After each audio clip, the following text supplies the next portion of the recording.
Le territoire parle. Vous, c'est nous. Radio Laser, prenez la parole. Madane et Dimitri sont toujours nos invités sur Radio Laser. Si vous avez raté le début de notre discussion, rendez-vous sur radiolaser.fr où un podcast vous attend.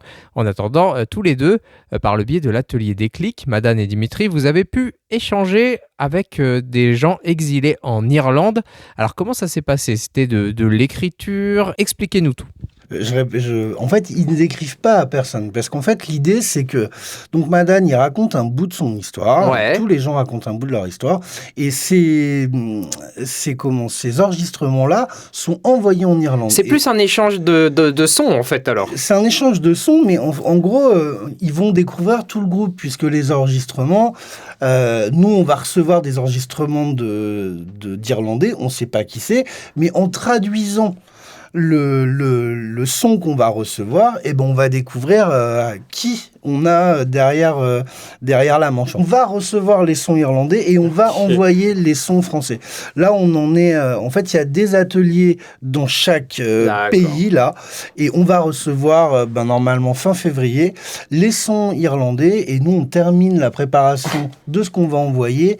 Là, en début février, il y a des ateliers, et donc, il y a aussi un intérêt d'accès au numérique, parce que ces sons-là, alors Madane, il est informaticien, donc il n'y a pas de problème, mais ils vont apprendre à envoyer via un mail une pièce jointe sonore, et ils vont apprendre à recevoir une pièce jointe sonore, donc tout ça fait partie du projet. Bon, alors Madane, qu'est-ce que vous allez dire dans votre message alors ? Je suis quelqu'un qui a travaillé en Inde, qui a obtenu son master, mais qui est en train d'apprendre la langue française. On peut pas juste faire quelque chose pour 2 heures ou 4 heures par jour. On doit essayer de parler tous les jours si on voulait. On doit apprendre la langue ou on a envie d'apprendre la langue.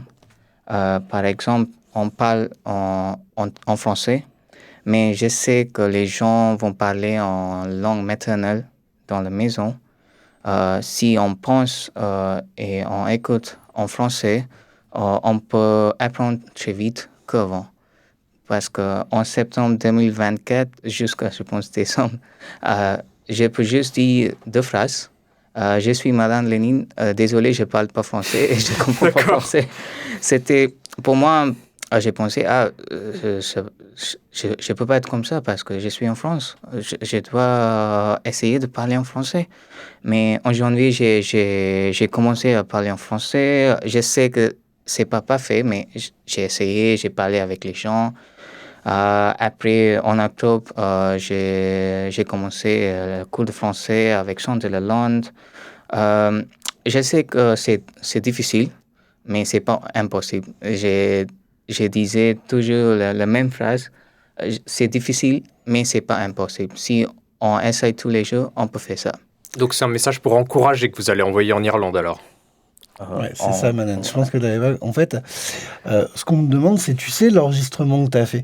En fait, on vous avait demandé de partager un moment d'échange, un souvenir d'Inde. Ouais. Toi, tu as parlé du repas, tu te rappelles de ce que tu disais ? Ouais. Et c'est d'ailleurs... C'était ça la question. Pardon. C'est un peu émotionnel parce que j'ai vécu avec ma famille. Je n'ai jamais allé quelque part sans ma famille. Quand il y avait une série de photos où j'ai vu une photo en train de travailler de la pâte à pain. Quand j'ai vu ça, tout de suite, j'ai réfléchi à ma famille. C'était émotionnel parce que chaque dimanche, on mange ensemble. Maintenant, je sais que c'est mon choix, mais c'était difficile, mais et voilà. Vous pensez quand même à eux, évidemment. Ouais. Et donc, c'est de ça que vous parlez dans votre message. Eh bien, ce que je propose, Madane, c'est qu'on en écoute maintenant un extrait. On va vous entendre donc parler tamoul. Ouais. Et on va se donner une idée de ce que ça donne en matière de son. C'est tout de suite. ஒவ்வொரு வாரமும் நான் என் குடும்பத்தோடு சாப்பிடுவேன். என் அம்மா, பாட்டி, மாமன், மாமி மற்றும் அவர்களோட பெண்களுடன் ஒன்றாக வார கடைசியில் சாப்பிடுவோம். நாங்கள் கைகளில்தான் சாப்பிடுவோம். நான் மற்றும் என் மாமன் பிள்ளைகளோடு சண்டை போட்டுக்கொண்டே சந்தோஷமாக சாப்பிடுவோம்.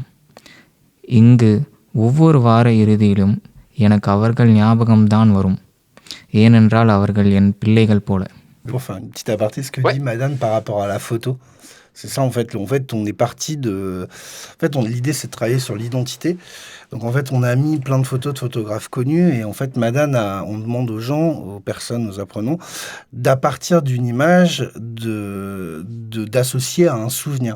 Donc Madane a associé une image ou une personne pétrisée de la pâte, comme il dit, à la nourriture et en extrapolation au dimanche en famille où il mangeait avec sa famille, quoi. Voilà pourquoi il parle de... C'est juste... Et est-ce que vous avez d'autres exemples de choses qui sont ressorties du visionnage des photos, d'autres gens que Madane peut-être? Il y a des choses... Enfin, faut pas... En fait, c'est souvent des parcours qui sont compliqués. Voilà. Et quand Madane le dit, qui parle d'émotion, oui, il y a plein d'émotionnels. C'est des fois des traversées, c'est des fois des moments où il y a des gens qui voilà, ça prend au triple leur histoire, quoi. Donc, il peut y avoir... Enfin, Madane parle, par exemple, de nourriture, mais on a une Ukrainienne qui parle de quand elle a quitté son pays et pourquoi elle l'a quitté. Bon, je ne vais pas vous faire... voilà, hein, mais vous savez très bien pourquoi. Et forcément, ça crée de l'émotion, ça rappelle et ça ravive des souvenirs. Mais c'est aussi raconter l'histoire... de tous ces gens et de casser le cliché du c'est la fête, on vient pour soi-disant prendre des aides sociales en France, alors que c'est la réalité, c'est pas du tout ça, hein.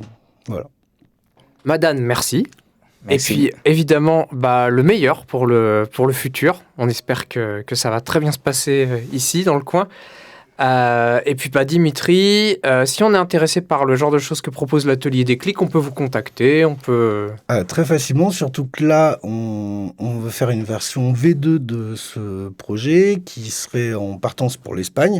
Donc là, on est en cours de validation d'un partenaire espagnol et on cherche un partenaire français, donc une structure socioculturelle qui accueillerait des ateliers FLE et qui aurait bien envie de partager ce projet avec nous. Et pour se quitter, on va écouter d'autres voix. Dimitri, qu'est-ce qu'on va entendre? On va entendre, on va re-entendre de l'ukrainien, on va entendre de l'arabe, du soudanais, mais je crois qu'il parle arabe au Soudan, pas dire de bêtises, mais voilà, et du tamoul parce que il y a encore l'enregistrement de Madane sur ce passage. Parfait, on va se faire un plaisir de découvrir tout ça. Dimitri, Madane, merci beaucoup. Merci. ஒவ்வொரு வாரமும் நான் என் குடும்பத்தோடு சாப்பிடுவேன். என் அம்மா, பாட்டி, மாமன், மாமி மற்றும் அவர்களோட பெண்களுடன் ஒன்றாக வார கடைசியில் சாப்பிடுவோம். நாங்கள் கைகளில்தான் சாப்பிடுவோம். நான் மற்றும் என் மாமன் பிள்ளைகளோடு சண்டை போட்டுக்கொண்டே சந்தோஷமாக சாப்பிடுவோம். இங்கு ஒவ்வொரு வார இறுதியிலும் எனக்கு அவர்கள் ஞாபகம்தான் வரும், ஏனென்றால் அவர்கள் என் பிள்ளைகள் போல. أرى في هذه الصورة مدينة قديمة عتيقة جدرانها يوحي بذلك، ومن الجانب الآخر أو في الجانب الآخر يوجد مباني حديثة. لا أدري لما يحن قلبي كلما شاهدت شيئا من الماضي. ربما هو الحنين إلى الطفولة، أحن إلى البساطة وإلى كل ما هو جميل. هذا لا يعني أنني أكره الحداثة، بل بالعكس، إلا أنني ضد كل ما يجعل الماضي يبقى على الرف. Türkiye'de yaşayan insanların çoğu Müslüman. Bu resimdeki bir kız yurdu. Yurtta Kur'an-ı Kerim'i öğretip hafız öğrenci yetiştiriliyor. Bu yurtta bütün dini öğretip onları yetiştiriyorlar. Bu yurtlarda hafızlığı bitirmiş öğrenciler daha sonra sınava girerek Kur'an-ı Kerim öğreticisi olabilirler. Diyanette çalışabilirler. Dini öğretmek için çalışırlar.